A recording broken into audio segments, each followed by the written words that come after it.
Chapter 17, Sloka 16.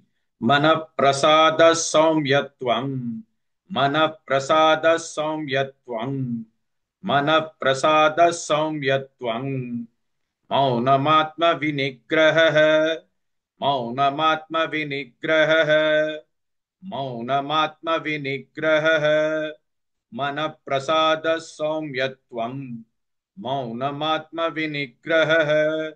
मन प्रसाद सौम्यत्वं मौनमात्म विनिग्रहः मन प्रसाद सौम्यत्वं मौनमात्म विनिग्रहः मन प्रसाद सौम्यत्वं मौनमात्म विनिग्रहः मन प्रसाद सौम्यत्वं मौनमात्म विनिग्रहः भाव संशुद्धिरित्येतत् भाव संशुद्धिरित्येतत् भाव संशुद्धिरित्येतत् तपोमानसमुच्यते तपोमानसमुच्यते तपोमानसमुच्यते भाव संशुद्धिरित्येतत् तपोमानसमुच्यते भाव संशुद्धिरित्येतत् तपोमानसमुच्यते भाव संशुद्धिरित्येतत्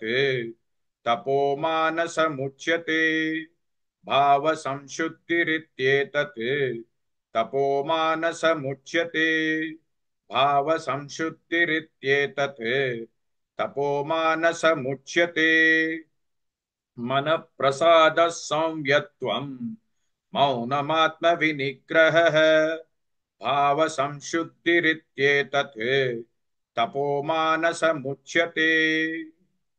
Please like and share this video because you could be instrumental in helping someone around the world recite the Srimad Bhagavad Gita, thereby helping them to have a life of unending opulence, victory and prosperity. This is mentioned in chapter 18, Sloka 78. Yes, don't forget to buy my book, Leadership Can Be Child's Play. Namaste.